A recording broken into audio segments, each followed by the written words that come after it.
Yo, what's up? Welcome to my channel, Reaction TV Official mga kapatid. For every action, there is a reaction mga kapatid. So yun, dako tayo sa channel ni Gazebo mga kapatid. So, gamitin natin yung kanyang video as a material ulit mga kapatid. So, may maganda akong nakitang ano niya dito, upload niya 4 months ago mga kapatid. Mga himala na hindi, kung hindi nakuha ng camera ay hindi paniniwalaan. So ito yung mga bagay na kung hindi nakuha ng camera or CCTV, walang maniniwala sa nangyari, no? So himala man o aksidente man o ano man. So napakahalaga ng CCTV sa paligid sa mga panahon na to mga kapatid, no? So panoorin natin to mga kapatid at kayo mamamangha mga kapatid. So ayun, panoorin natin. Let's go! Winway, Gazebo, pasok. Yun, oh. Yun, oh. Kailangan na gamitan ng headphone para mas maganda. Naniniwala ka man sa kapangyarihan ng Yun, may oh. kapal o hindi, hindi may kakailan na kung minsan talagang nangyayari ang mga himala. Oh, Ang ilang mga tao ay tila sadyang Grabe. pinoprotektahan ng ilang uri ng enerhiya o anghel na hindi hahayaang may mangyaring masama sa kanila kahit na mapunta pa sila Uy. sa pinakamasamang posibleng sitwasyon. holy cow. Mula sa isang maliit na ulap na palutang-lutang sa daan hanggang sa isang yumaong nagbalik sa anyo ng isang lobo, narito ang ilan sa mga himala o milagro na nakuhanan ng kamera. Ang lupit nun, ha. Super power, no? Isang 5 taong gulang na batang lalaki at ang kanyang lola ang marahas na nasagasaan ng isang sasakyan. Ang makapigil hiningang footage na ito ay mula sa Brazil kung saan makikita ang maglola na sina Vilma Nascimento at Joao Pedro na milagrong nakaligtas sa isang kakilakilabot na aksidente. Araw-araw sinusundo ni Vilma ang kanyang Masagasaan, apo mula sa gumanon pa yung paaralan. ano. At habang naglalakad ang dalawa Grabe. papauwi isang araw, isang Chevrolet ang tila nawalan ng kontrol at bumangga sa isang nakaparadang puting Volkswagen. Pagkaraan, tumilapon pa Ayun, oh. atras ang Volkswagen at parehas na sinagasaan ang maglola. Ngunit sa tulong ng himala, wala kina Vilma at Joao ang malubhang nasugatan. Talaga? Medyo Grabe. nakakabahalang panoorin ang footage. Subalit Sagasaan. kung titingnan mabuti, Ayan, oh. mapapansing agad na tumayo ang bata upang i-check ang kanyang lola na gumalaw naman makalipas lang ang ilang segundo. Grabe, no? Pareho silang isinugod sa ospital para tingnan Kitang-kita kung na, nagtamo sila sagasaan. ng internal bleeding. Pero si Joao ay nakalabas kalaunan noong araw ding yun at nagtamo lamang ng kaunting pasa at gasgas sa katawan. Ba, himala talaga, no? Samantala, ang kanyang lola na si Vilma ay nanatili naman ng magdamag sa ospital para obserbahan. Sinabi ni Joao sa mga report, Oo nga naman, kung hindi yan talaga nakuha na ng CCTV, hindi sila maniniwala na sagasaan sila. Kasi tignan mo, oh, parang walang nangyari sa maglola, no? Yung apo niya, tignan mo naman. Parang walang nangyari, no? So baka, sabi nga nila, di ba? Baka niligtas ng sarili niyang anghel, di ba? Sabi nga nila, lahat daw ng tao, lahat daw tayo sa mundo, meron daw tayong sariling anghel, no, na nagliligtas sa atin. Ayun ang sabi. So hindi natin alam yun. Baka yun ang nangyari sa batang ito, no? Tsaka sa maglola, no? Kitang-kita sa CCTV, nasagasaan talaga sila, eh. Pero bakit parang hindi man lang nabalian ng buto, o ano? Hindi natin alam, no? So grabe. So talagang himala nga itong nangyari sa maglola, no? Grabe ito, ah. Kung walang CCTV talaga, hindi talaga sa parang itong niwala. himala mula sa Diyos. Yeah, himala. No, hindi galing sa Diyos yan. Noong September 2012, Himala lang talaga nangyari. si Chelsea Banton, isang 14-year-old na dalagitang may kapansanan ang naging focus ng atensyon sa isang ospital. Ngunit hindi sa mga kadahilanang marahil na naiisip mo. Mula nang siya ay ipanganak, hindi inaasahan ng mga doktor na mabubuhay siya ng matagal para maabutan pa ang kanyang 15 kaarawan. Bakit? At noong taong yun, naging mas malala pa ang mga bagay nang magkaroon si Chelsea ng isang napakaseryosong kaso ng pneumonia. Sa paglipas ng mga araw, mas lalo pang lumala ang kondisyon ni Chelsea at walang sino man ang umaasa pa na malalampasan niya ito. Oh. Kalaunan, nagpasya ang mga doktor at ang kanyang pamilya na tanggalin na ang kanyang life support, kaya nagtipon ang kanyang pamilya upang sabihin ang kanilang huling pamamaalam. Ngunit pagkatapos, Wow. isang himala ang nangyari. Wow. Humigit kumulang 1 oras matapos i-turn off ang kanyang life support, nagsimulang gumaling si Chelsea. Wow. Hindi ito maipaliwanag ng mga doktor at hindi pa sila nakakakita ng katulad nito. Grabe. Kalaunan, nakita ng isang hospital worker ang isang kakaiba at nakapangingilabot na bagay sa security monitor. Hugis tao ito na may pakpak na gawa sa nagniningning na puting liwanag at nang ito ay umalis, mas bumuti pa si Chelsea kaysa Wow. dati. Coincidence lang ba o isa talagang anghel ang puting liwanag So na yun? mahimala talaga, no, mga kapatid? Sabi ano? pa ng ilang nurse, may nakita silang kakaiba sa labas ng pinto ng kwarto ni Chelsea. Isang bagay na napakaliwanag. Wow. Ang kanyang pamilya ay nagdarasal para sa isang himala. So ito na yung patunay, mga kapatid, ano, na talagang may himala, no, na nangyayari sa kapaligiran, sa buong mundo. So kung saan man sa mundo, no, na nangyayari, no. Pero sa Diyos hindi ako naniniwala doon. So yun, ang ano doon, talagang mahimala na nangyayari. Kasi yun, no, tingin mo, tinanggal yung aparato sa bata, pero buhay pa rin siya hanggang ngayon, samantalang hindi siya pwedeng ganun, no. So grabe itong nangyari na ito. Yun, no, grabe. At iyon mismo ang kanilang nakuha. Ang himalang ito ay hindi kinasasangkutan ng anumang mga near-death experience o ng anumang marahas na aksidente. Ngunit sa halip ay isang harmless, nakakatuwa at medyo kakaibang weather occurrence. Ano kaya ang gagawin mo kung isang araw lumabas ka sa iyong bahay at makita mo ang isang maliit na ulap na lumulutang ilang Grabe, ano? talampakan lamang mula sa simento? Iyan mismo ang Bakit nangyari noong February 4, 2016 nang magising ang isang grupo ng magkakapitbahay.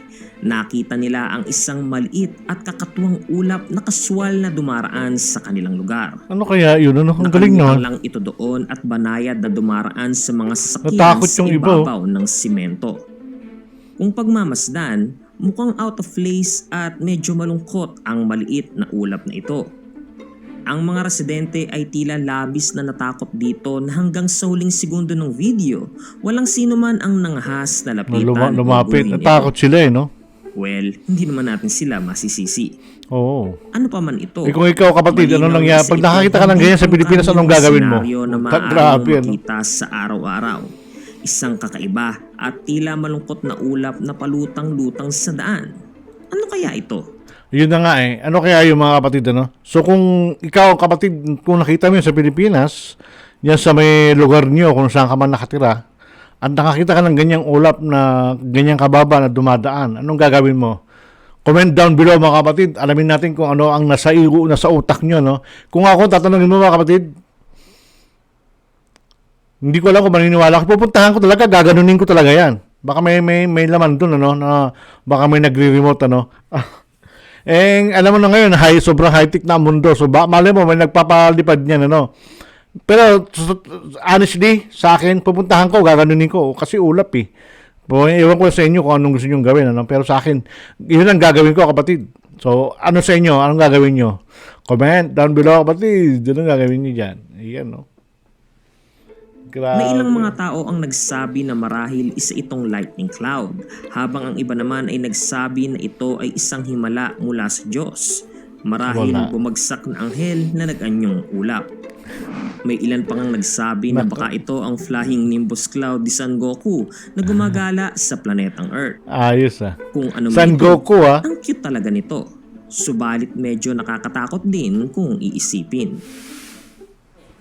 Katropa, bago tayo magpatuloy sa number 2 at number 1, kung nagustuhan mo ang topic natin ngayon, huwag kalimutang mag-iwan ng like at comment sa baba ng video na ito. Salamat! Ang pagkawala ng anak ay ang pinakamasakit na karanasang maaring pagdaanan ng That's isang right. magulang. Ang sakit at pagdurusa ay Hindi mo walang mararamdaman kung ano yung nararamdaman nila hanggat hanggang di mo ang nasusubukan. nawawala sa sarili matapos mawalan ng anak. Kaya naman noong pumanaw ang 7 taong gulang na anak na lalaki ni Joy Ganda Vivar Alamares, gumuho ang kanyang mundo. Ngunit ang siya ay nasa libing ng kanyang anak, isang himala ang nangyari. Sa footage, makikita mo si Joy na umiiyak habang nakatingin sa maliit na puting kabaong na nababalot ng mga puting lobo. Ngunit pagkaraan ng ilang sandali, tila isang magic ang nangyari nang humiwalay sa kabaong ang isa sa mga lobo at dumiretso patungo kay Joy nang walang humahawak rito. Hinaplos ng lobo ang kanyang buhok at mga kamay at pagkaraan ay niyakap niya ang lobo habang patuloy na umiiyak ng malakas. Ang lobo ay umikot sa paligid ni Joy Nakakaantig naman ito. kaluluwa ng kanyang anak na Totoo ba yan? sinusubukang aliwin Grabe. ang kanyang nagdadalamhating ina. Ayun, no? Maaring kulang lang ang helium ng lobo o maaari ding paraan ito ng kanyang anak para magpaalam sa kanyang ina sa huling pagkakataon. Very sad. Ang katropa, sa tingin mo? Kahit na ikaw ay may pag-aalinlangan at hindi ka naniniwala sa mga anghel, siguradong mabibigla ka pa rin at mapapaisip sa footage na ito. Ang kamanghamanghang footage na ito ay nakuhanan sa New Delhi, India ng isang security camera na nakaturo sa isang intersection sa oras ng gabi. Kitang-kita sa footage ang isang mabilis na truck na pumapasok sa field of vision ng kamera na nagmamadali sa malungkot na kalsada. Ngunit mayroon ding isang cart puller na matiwasay na tumatakbo mula sa kalsada sa kaliwang Ito yung malupit bahagi. Masyadong mabilis ang takbo ng truck para makapreno sa oras at napakadilim din sa labas kaya hindi nakita ng driver ng truck ang cart puller. Ang lalaking pumipidal sa kariton ay malapit ng masugatan ng husto kung hindi man ay mas malala. Sasalpukin na sana ng truck ang walang kalaban-laban na cart puller nang biglang sumulpot ang isang tao na may malupit yun. kumikinang na mga kamay mula sa kung saan at tila inalis ang cart puller mula sa kapahamakan. Ngunit hindi lang yun. Pagkaraan ng ilang millisecond, isang napakatingkad na liwanag ang lumitaw sa Ang kanang lupit, bahagi ng video at nang Ito, ano kaya ito? mawala, nandoon na ang cart puller at ang misteryosong tagapagligtas. Matagal na itong video na to eh. Matagal mo na napapanood sa YouTube, sa Facebook, kung saan social media man. Ano? Napakatagal na nito. Hindi ko lang alam kung anong taon, pero napakatagal na. Wala pa talaga nakakapag-explain kung ano talaga itong nangyari dito. No? So talaga, meron ba talagang superhero na sinasabi? Ayan na, nakita na natin, CCTV. Kung hindi ito nakuha na ng CCTV, wala itong makikita. Kitang-kita, tao talaga siya. Oh. Tsaka ito yung dumaan na binuhat niya. Ang bilis. Parang Splash. Alam mo yung TV series dito sa Netflix. Nakapanood nyo yung kapatid sa Netflix, yung The Flash. Parang The Flash siya, oh. Di ba? Grabe yun, ano? Malupit ito. Walang nakakapagpaliwanag dito, eh. Kayo, kapatid, ano sa tingin nyo dyan? Superhero nga ba siya? O ano? Comment down below, mga kapatid, ano? Grabe. Lupit ito. Kahit ako, naano ko dito, eh. Nakakaano ito, eh. Sinigurado ng misteryosong Ayun, no? tagapagligtas na ayos lang ang lalaki at mabilis na umalis sa eksena. Habang ang hamak na cart puller ay umupo sa gilid ng kalsada at sinusubukang intindihin ang nangyari sa kanya. Grabe, no? Make sure na panoorin din ang iba pang mga video na kabilang sa playlist na iyong nakikita sa screen. Yun, no? Pindutin lang ang card na makikita sa itaas. Narito ang sample preview. Panoorin. Yan, oh. Sample preview, Ang no? alamat ni King Arthur ay nauna pa kay Galgano. Yan, no? Subalit ang pagdaragdag ng sword Ayan, mga kapatid, panoorin na rin yan sa mga susunod na video, mga kapatid. Huwag nating ipakita ngayon para may surprise ang ating mga viewers. Pero nasa sa kanila yun, mga kapatid. Kung gusto nila puntahan yung channel ni Gazebo, mga kapatid, okay lang din yun, mga kapatid. Kung gusto niyang dumirect na panoorin doon at ayaw nilang na may nakaka-istorbo at nakikita yung mukha ko, pwede na puntahan yung channel ni Gazebo at mag-subscribe kayo sa channel ni Gazebo, mga kapatid. Supportahan natin ang kanyang channel. And of course, don't forget to support my channel also sa Reaction TV Official, mga kapatid. Huwag niyo pong kalimutan i-subscribe at i-share sa inyong social media at i-like at i-comment din kung may gusto kayong sabihin sa akin mga kapatid. So yun mga kapatid, hanggang dito na lang tayo mga kapatid. See you on my next video mga kapatid. Bye-bye!